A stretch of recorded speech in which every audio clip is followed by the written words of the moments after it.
Hello guys! Yan po yung on version ko ng pagluto ng munggo guys. Meron siyang kalabasa, okra, kamote tops, malunggay, tsaka talong. Ayan na, luto na tayo. Munggo. I-on ang asul. Lagyan ng oil ang kalan. Dagdag konti. Oops, ang lakas.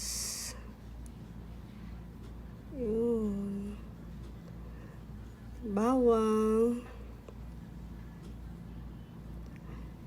Sibuyas, halo-halo, halo-haloin. Luya. May konting kimbot. Ayan guys.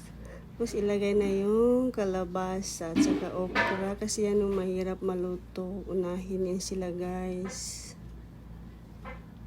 Ganyan, halo-haloin. Amoy-amoyin. Yan na guys. And then,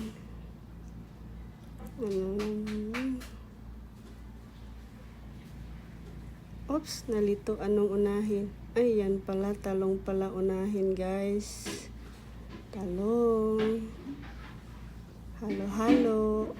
Mix, mix, mix. And ilagay na yung munggo, guys. Yan. Mix naman uli. Mikos-mikos. Mix, mix, mix. And then, bulad. Yan po mga guys. Yan, mix uli guys. Yan. Panghuli na daw yung kamote top at saka malunggay. Kaya madali lang maluto. Then, coconut milk. Hindi na ako naglagay ng dyan guys, ng asin kasi maalat din yung bulad natin. Mix, mix. Mix, mix, mix.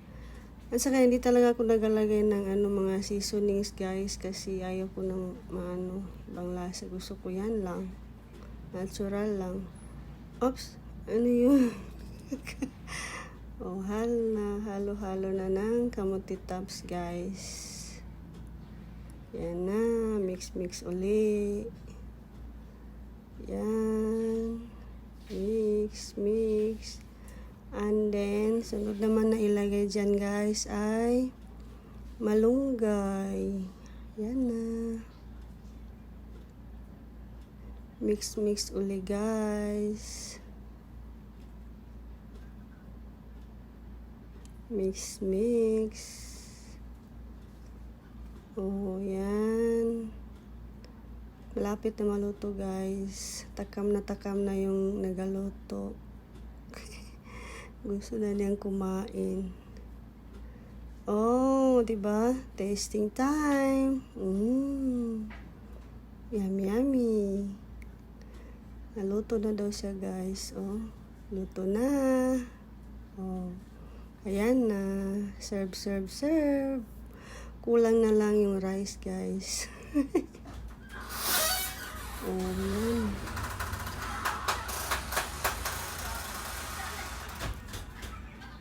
Bye-bye.